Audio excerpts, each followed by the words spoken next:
Breaking the law in medieval Europe was no joke. You could end up in a cage, hanging over a river, getting pecked at by ducks. Today, we look at some of the weirdest punishments they had. First up, one of the more mundane ones, the stocks and pillory. Basically, they're the same thing. A wooden device that locks your body, usually your legs and arms, and sometimes your neck, making you immobile. If the pillory locked your head, you were in real trouble. There are two holes, one for your head and one for your hips. So, if you ended up in the pillory, you better hope the person putting you there didn't put you in upside down. The stocks were just humiliating. You couldn't do anything and people could throw things at you. The pillory was meant to hurt more. You'd be put there for all kinds of things, like stealing, insulting the king, even being a nuisance. People would stand in the pillory for hours or even days with no food or water. Imagine the smell after a while.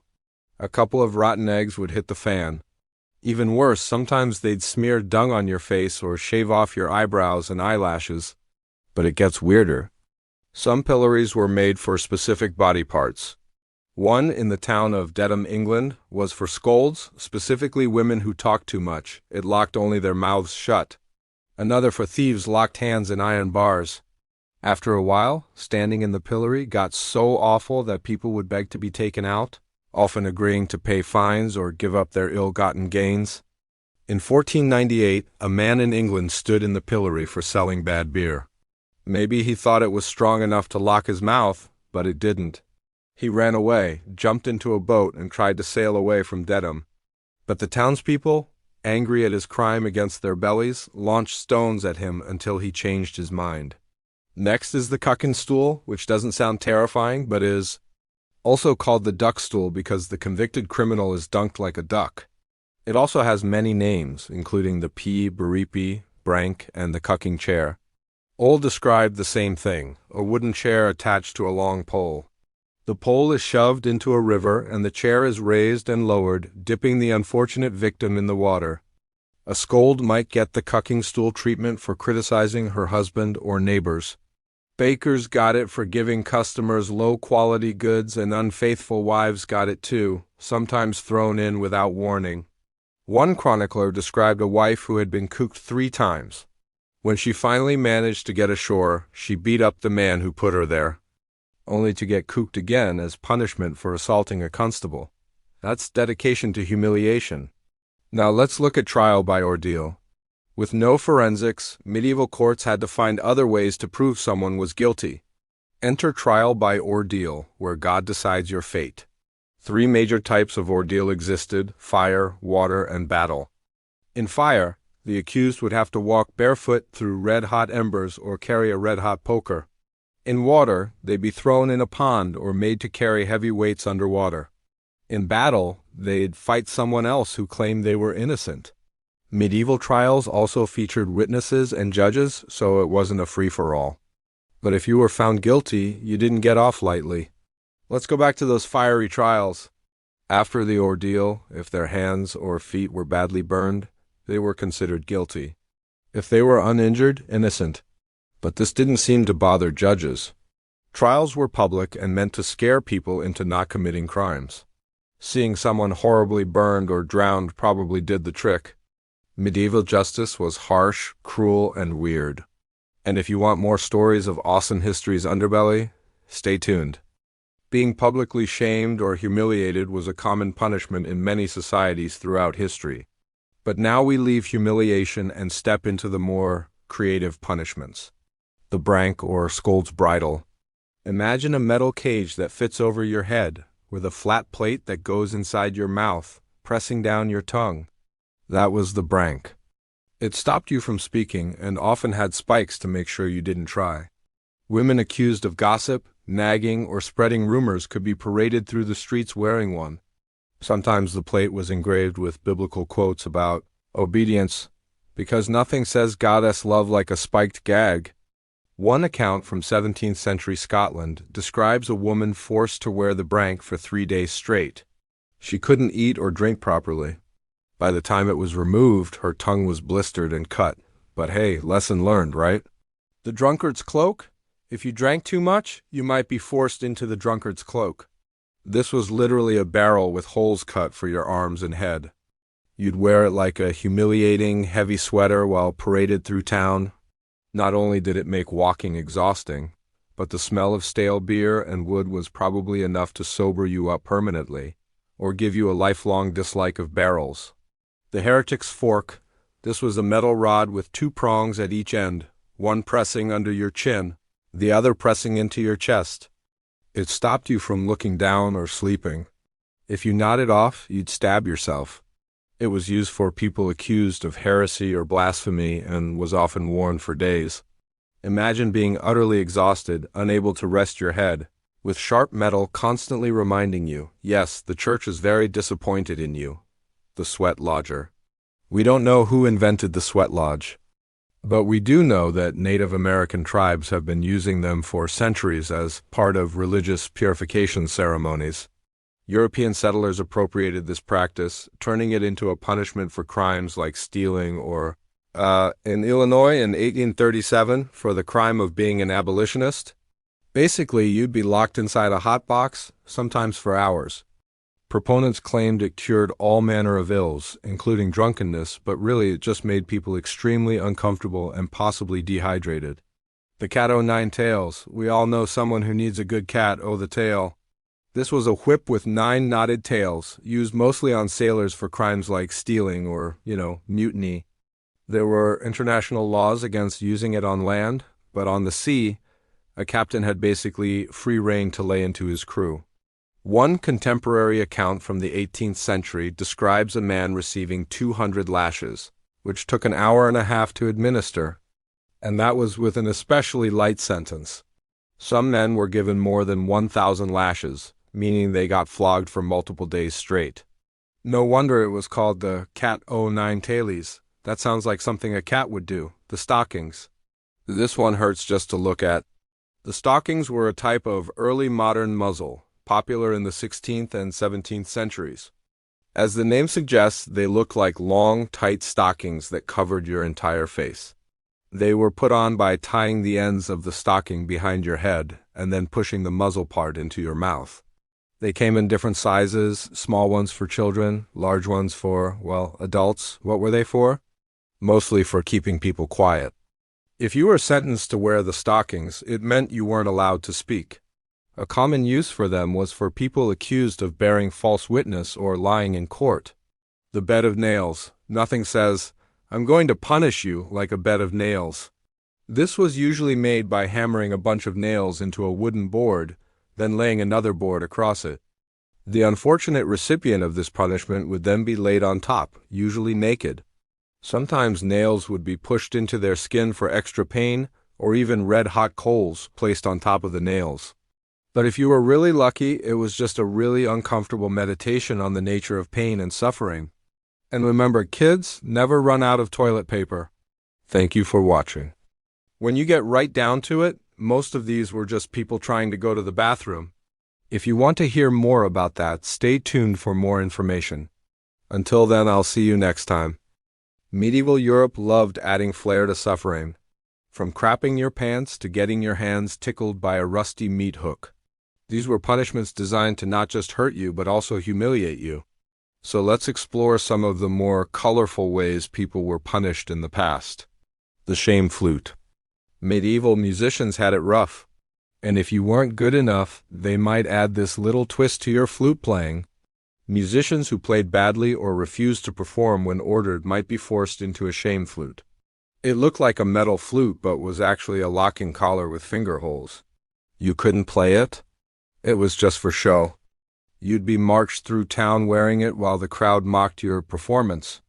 If you were unlucky, the thing would be tightened so much it cut into your skin. The chair of torture. At first glance, it was just a wooden chair. Look closer. Every surface was covered in spikes.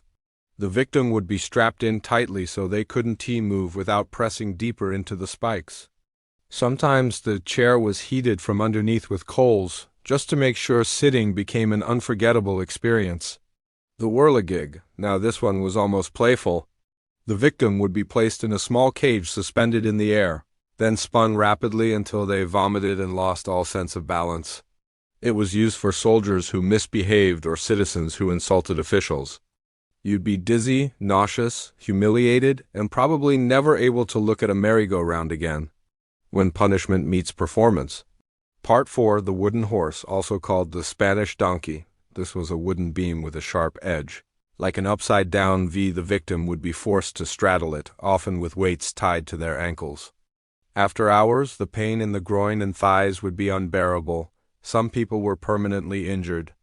Next up, the ducking punishment. Not to be confused with the cucking stool, this was for suspected witches or adulterers. You'd be tied and dunked into a river repeatedly until you confessed or passed out. The water was often freezing. Hypothermia was common. The cat's paw. For thieves, sometimes the hands were disciplined with a sharp, claw-like iron tool that scraped the skin raw. It left permanent scars, the medieval version of a criminal record. So remember, life in the Middle Ages wasn't all about knights and castles, it was also about creative ways to cause pain and suffering. And apparently no part of your body was safe. The next time you feel like you're having a bad day, just remember it could have been much worse. You could have been sent to medieval pain camp. And speaking of pain, did you know the world's most painful creature is this weird, ugly, creepy, yet somehow very attractive insect? That's right. The mantis religiosa, also known as the praying mantis, is considered the most painful insect to be stung by. Their sting is not only incredibly painful, but can also be deadly. And you won't believe how brutal their mating rituals are. Check out this video to find out more about this weird insect. But don't click on this video if you don't want to scream. In many ways, justice is blind. It doesn't see your social status, skin color, or nationality. In one important way, however, it was very much not blind. Justice loved an audience. From hanging to pillory to public whippings, there were plenty of gruesome punishments that were meant to be seen. But some punishments weren't just about making you suffer, they were about putting on a show. These were public events, half justice, half theater, where the crowd got to enjoy your misery like a form of low-budget entertainment. Here are 5 of the most humiliating public punishments from history. The ladder walk. In some towns, petty criminals were made to climb up and down a tall ladder for hours while carrying a heavy object, usually a bucket of water or a large stone. If they spilled the water or dropped the stone, they had to start again. It sounds silly, but after 2 hours, your arms, legs, and dignity would all be equally sore. The dunking cage. The cucking stool punished women who weren't quite so bad. They sat in a chair, usually for gossiping or some kind of frivolous crime, and then had their head lowered into a bucket of water until they stopped talking. The dunking cage was far less forgiving. This involved a small wooden or metal cage attached to a pulley system over a river or pond. The person would be lowered into the water, left to soak, then pulled up again. This could go on for hours, with the crowd cheering every time the cage splashed back into the water. Hypothermia was a common bonus prize. The rotting fruit march. If you overcharged customers in the market, you might be tied to a cart and made to walk through town carrying baskets of overripe fruit and vegetables. The crowd was encouraged to grab handfuls and throw them at you, and if they ran out, they'd bring their own. By the end, you were sticky, smelly, and very unlikely to try market scams again.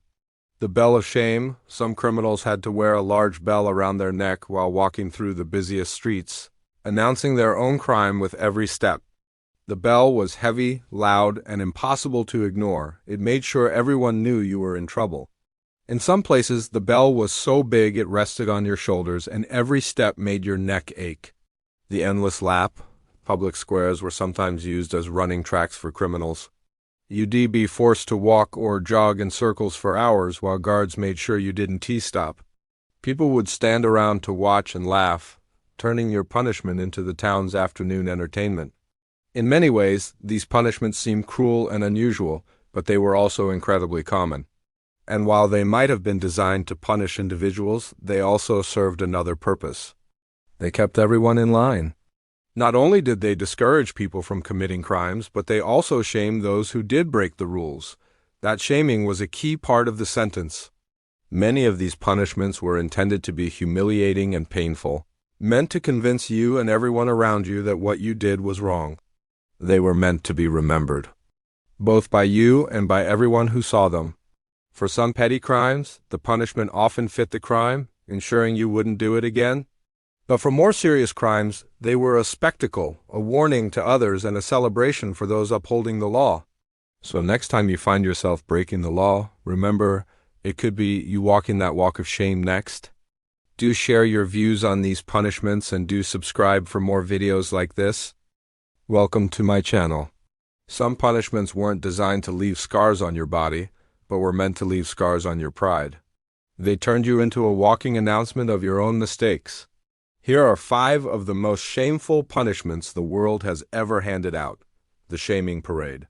There's nothing quite as emasculating as being paraded through town in nothing but your birthday suit. But the more clever, the medieval justice system had criminals wear bright, awkward clothing, often mismatched, and sometimes including a sign explaining their crime. One English judge even went so far as to make a criminal wear a crown made of lighted candles during his shaming parade. Talk about a hot walk of shame. The goal was for everyone to see, to laugh, and to remember. The crowd could jeer, ring bells, or follow along, making sure your embarrassment lasted the whole route. This was common throughout Europe, especially in Germany, Switzerland, and Italy. And it didn't end until the 18th century. So for centuries, criminals were paraded through the streets while people shouted insults and threw things at them.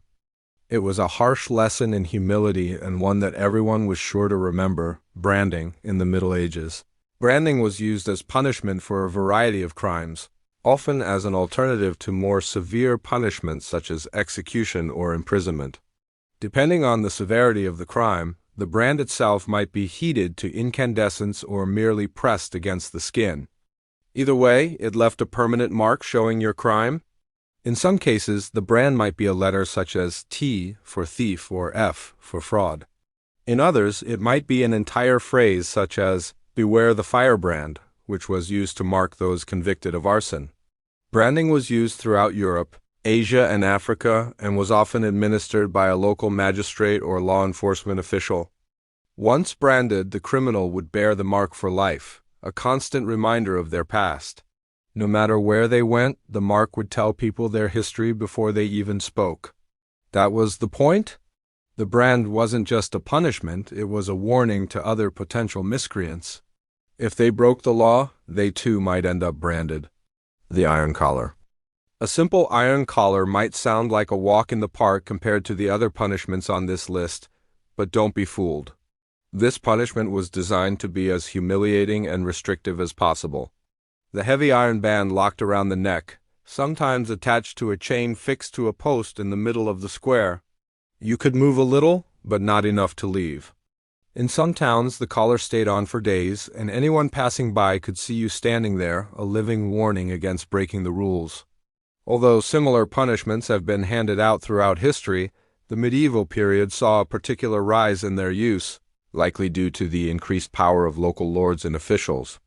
In some cases, the collars were even used as a form of currency, with prisoners being put up for sale to the highest bidder.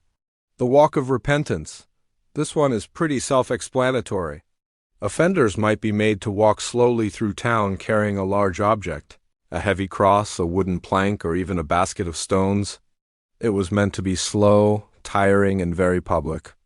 This punishment was particularly popular in the 18th century and was often used for crimes such as theft, prostitution, and minor offenses against the church. In some cases, the offender was required to carry the weight of their guilt quite literally. Like, imagine being paraded through the streets while people shouted insults and threw things at you. Yeah, it was almost like a more intense version of the modern-day walk of shame. Now imagine if someone did that to you. How would you feel? Humiliated, embarrassed, angry? These punishments were designed to do just that. They were meant to be humiliating and degrading, and they worked. In many ways, these punishments were even more effective than physical punishments, because they targeted the one thing that all humans value above all else, their dignity. For medieval justice, that was often the most satisfying part. Medieval justice was harsh and brutal, but at least it was consistent. The punishment fit the crime, or rather the punishment was the crime. It wasn't just about retribution or deterrence. It was about making an example of people so that everyone would remember and, more importantly, everyone would fear. Today we're going to look at some of the most humiliating punishments from medieval Europe. So grab a cup of tea, a sandwich if you like, and settle in. And remember, don't stick your hand in the cookie jar again, because this is not the kind of things that you want to have happen to you. First, let's talk about public shaming. This was a common punishment for all sorts of crimes, from petty theft to heresy. The accused would be paraded through the streets, sometimes while being whipped, and then locked up in the pillory or the stocks, where they would be left to soak in their own humiliation for all to see. Imagine being trapped in a wooden box with a hole for your head, unable to move while people threw rotten food at you and shouted insults. Yeah, it was not a pleasant experience. Another popular punishment was the branding of shame. People convicted of certain crimes, like stealing, could be branded with a hot iron.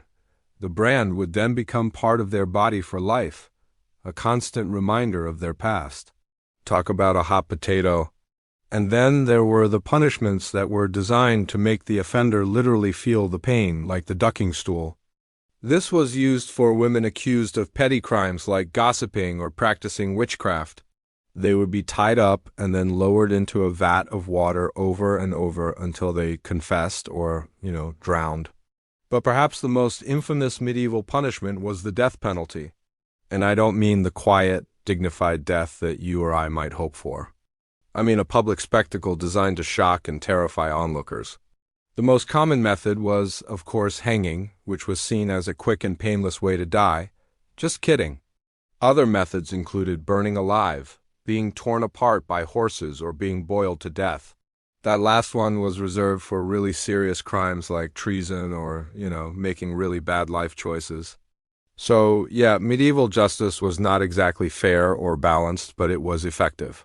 In a time when people were superstitious and believed in harsh divine retribution, these punishments served as a reminder of the consequences of wrongdoing.